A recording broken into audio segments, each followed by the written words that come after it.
he made two massive saves. The one from Mazraoui with his legs, and this one at the end single-handedly kept that unbeaten run against the Big Six alive in the Premier League. Fantastic save. Another 9 corners for us today without scoring. Our corner goals have completely dried up. It was such a threat for us, those set pieces in the first half of the season. And yeah, we lost Saka putting in those deliveries from one side. We've still got Rice on the other side, but it seems like we've been figured out, and I feel like we need to figure out something new. I would also say... Oh, really? Really? Who told you lot that you can't rely on set pieces? Oh, set pieces have dried out. We have to figure out something else. I told you these gimmicks are not going to lead to a title-winning season. But no, but now you, man, want to see the reality. No worries. No worries. The internet never forgets. They remembered who were the real ones that were saying, we're not going to win a title just relying on set pieces. Now we need a new gimmick. Now we need a new gimmick, you know. This guy is incredible, bro. This guy, this Roland Keaton looking Fiddle Buddha is incredible, bro. Absolutely incredible, bro. You know what I'm saying? It's a joke, man. It's a joke. You know what I'm saying? Continue, bro. This flipping B-Tech Matt Miller, bro. Direct free kicks are just a massive problem for us. They score from one, we get one in a similar position, and we all knew it was never going in. As soon as Ødegaard stepped up, we knew it was hitting the wall. It's frustrating. And look, without wanting to harp on about the problem that we all know we've got in terms of the attacking depth, it was great to see Martinelli back to date. Doesn't solve the problems necessarily. Kieran Tierney coming on at left wing ahead of Raheem Sterling. I mean, if anything could describe to you our problems, Kieran Tierney, a player who would not be at the club anymore if it wasn't for the injury he picked up at the Euros, coming on as an attacking option ahead of the one attacking player that we signed in the summer. Mental. Well, you guys told us the bench was fixed. Why are you upset? Why are you upset the bench is fixed? We've got rotation and versatility. We've got players that can chip in with goals. We're going to do the dark arts. You know what I'm saying? We've got set piece. That's it. Mentality monsters. What happened to all these buzzwords? I don't understand why you guys are upset. I don't really get it. This is what you guys have been preaching to us all season, you feel that puta. That's what you guys have been telling us. You know what I'm saying? And now what? Now what's going on? Do you know what I'm saying? This flipping Keith Lemon looking feel that puta, bro. This Keith Lemon looking feel that puta. I'm tired of these guys, bro. This ball selector looking feel that puta telling us, oh, wow, I don't really listen to certain fans. They talk like dogs, really. Well, now you're sounding like the fans that you don't like. We told you we will get figured out. We told you we're not going to win no major honor with set pieces. We told you this bench ain't fixed. We told you we didn't do enough in January. Why are you not sounding like us? I thought we're the negative side of the fan base. I thought we're the toxic and negative side. You guys are calling for the season to end. You man are saying that we've been figured out. The bench ain't good. Tierney coming off the bench to save us isn't good enough. Oh, but there were people that told you. There were people that warned you. There were people that warned you, but this video that didn't want to listen. Well, you're listening now, aren't you? You're listening now. Yeah? Hold that. You lot's arrogance, yeah, always makes you hold the smoke at the end of the season because you man never want to realize the reality of this football club. You know what I'm saying? Crazy. The only section of the fan base are always changing their tune. Get behind the team. Get behind the squad. You know what I mean? Get behind the process. You know, what happened to we don't want defeatist mentality? What if the players watch this? You man sounding very defeatist now. Trust the process. Get behind the team. Get behind the club.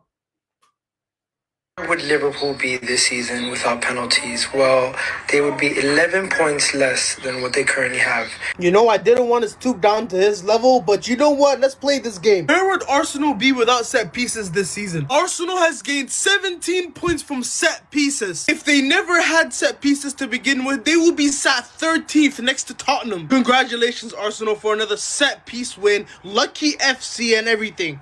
Where would Liverpool be this season? Where would You see? You see?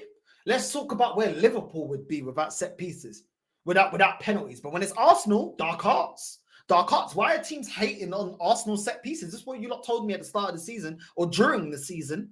Why are they hating on us and we're scoring goals from set pieces? But when it's Liverpool, oh, let's downplay what Liverpool's done. No, Liverpool's done what needs to be done to get over the line. Liverpool have been playing better football than us. They're structured better. They've managed their games better. Their managers' in-game management is ahead of us. They've got players that know how to get over the line and they recruited properly. What have we done? What have we done? Would you say Gravenberch? Would you say Moreno is as good as Gravenberch? I wouldn't say so. Would you say Declan Rice is as good as McAllister? I wouldn't say so. I wouldn't say so. Do you know what I mean? Would you say Jesus is as good as Darwin Núñez? I don't even love Darwin Núñez, but I tell you what, he's more effective than Jesus. He's more effective than Jesus getting barged off the ball, going missing all the time. This is what it is. This is what it is. This is the difference. This is the difference. They've got a world-class right winger. We don't. We've got a very good right winger, but we don't have a world-class one. They got Salah. Who we got? Saka. And we put everything into Saka. They can actually spread the goals around. Darwin Núñez. They've got Jota. They've got Gakpo. They've got Diaz. They've got all these players. I'm saying, what have we got? Am I going to be downplaying what they're doing? But when it's Arsenal, it's revolutionary. When we score from set piece, revolutionary. Look at the set piece goal. Bro, I don't really give a shit, bro. It's part of the game. Why don't we improve, innit? Why don't we improve? Always looking to discredit everybody else and gas up our own. Corners from Arsenal, revolutionary. Penalties from Liverpool? Well, where would they be without it? Where would we be? Where would we be without set pieces this season, bro? We have been getting away with it. We told you, Phil, stop put that. Bro, I'm telling you right now, Dobby, the Canadian Dobby from Harry Potter, yeah? Yeah, I'm saying now you got to hold the smoke. E.T., go home. It's time to go home now. Do you know what I'm saying? Get on that bike and fly back, because all this processed bucaria that you've been spewing is rubbish. And the people that you question, like me, well, now you're going to have to start sounding like people like us, because maybe we was onto something. Maybe we actually know about this club and don't just spew whatever's popular, whatever gets the most clicks. You know what I'm saying? It's crazy, bro. Absolutely crazy. Anyway, let's move on from ET go home. You know what I'm saying? Let's go. What Anthony Taylor did in the Arsenal versus Manchester United game yesterday was nothing short of a disgrace. Manchester United are awarded a free kick. Now, everyone knows the defensive wall needs to be 10 yards from where the ball is put down.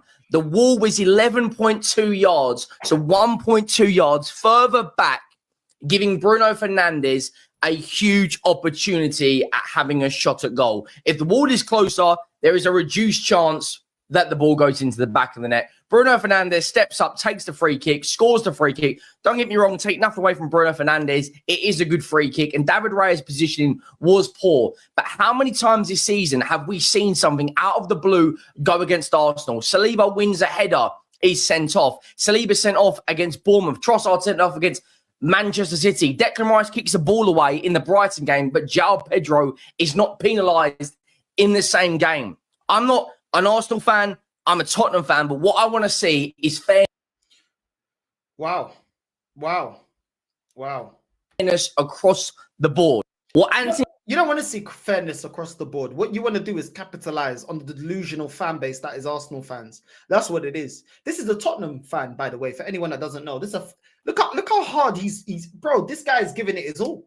Giving it his all. Great audition for the Arsenal fan base. Great audition. Great audition. Yeah, I'm saying a Tottenham fan arguing this heavily about Arsenal. For what? For what? It wasn't even a controversial flipping free kick.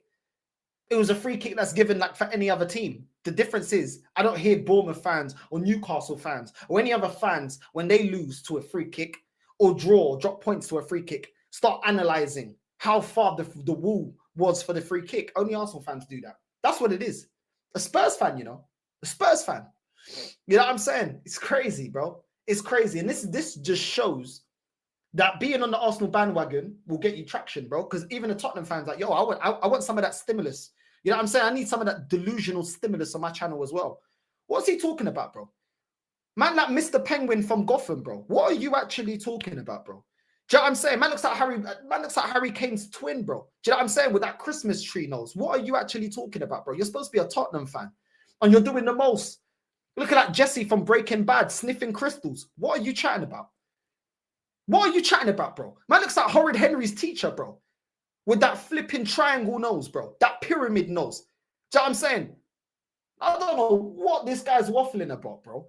Oswald Cobblepot twerking for Arsenal, bro. What is going? This is a disgrace, man. This is what this. Look at this, man. This is what this fan base has done, bro. This is what this fan base has done, bro. Do you know what I'm saying? I want fairness in the game. You don't want fairness in the game. You don't want fairness in the game.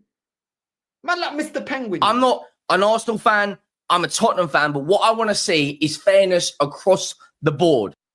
Fairness across the board. Of course you do. Of course you do. Because just like this fan base, you guys call out other games, innit? Whether it's big teams or small teams, you call it out when it's bad refereeing. Oh no, only when it's Arsenal. Anyway, we've got We've got Robbie up next. You know what I'm saying? Feeling sorry for Sterling no more because, you know, I was a few weeks ago, but like I keep saying it, I want to see him step up now. Yeah, agreed. Isn't it, the time for sympathy is done. The time for sympathy is done. Isn't that negative though? Isn't that negative? So it's funny how you guys are the ones that decide when we have to start calling things out and when we don't. Because I thought that's a fake fan. A fan is supposed to support. A fan is supposed to get behind his team. That's what you man told me. Now it's the time for sympathy when it comes to done, finished. It's crazy, man. These men are very selective when they want to start calling out this club. You know what I mean? Very selective. We're in a crisis in an attacking way. You're a guy that is a top player that used to be one of the best players in this country for club and country, right? You've got it within you. You now need to just get rid of this confidence issue. You know, It's not as simple as that, though, is yeah, it? but you've got to shrug it. experienced Only player, though. person. No, I who mean, can- no one wants to play that badly. I know, Laurie, but the only person who can shrug it is him. He has to now jump out of this now and start be a bit more braver. Stop worrying about if the fans are going to whinge or moan if you know what I mean? Because to me, the other night, I saw him come on, like you said. Where's this kind of accountability for the manager? That's all good. Everything he's saying about Sterling, I agree with. I have no problem with that. Why don't we have the same energy for the actual manager of the football club? I have no problem making Sterling accountable. I have no problem this fan base making Zinchenko accountable or Jesus. That's fine. How come it's only everyone else, but we never point the finger at Mikel? We never say, yo, do you know what? Yeah, you could have changed it up against Man United. You could have put Martinelli through the middle, or you could have put Trossard through the middle. You've played him as a striker before. We were getting no tune out of Moreno. You could have put Calafiori as a winger since his best attributes are going forward, not defensive. Do you know what I mean? You could have put Ethan in the 10 and see that if you could revive, if you can see if he gathers that form he had when he played in the cup games and when he scored a couple of goals in the Prem playing as a 10, since Odegaard wasn't doing anything.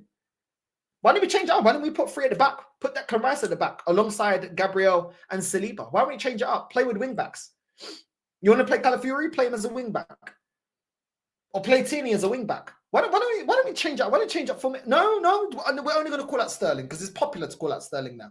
It's not popular to call out the manager. The guy that actually built the team, the guy that actually puts us out and does all the training sessions, works on the game plans, does the in-game management. We're not calling him out.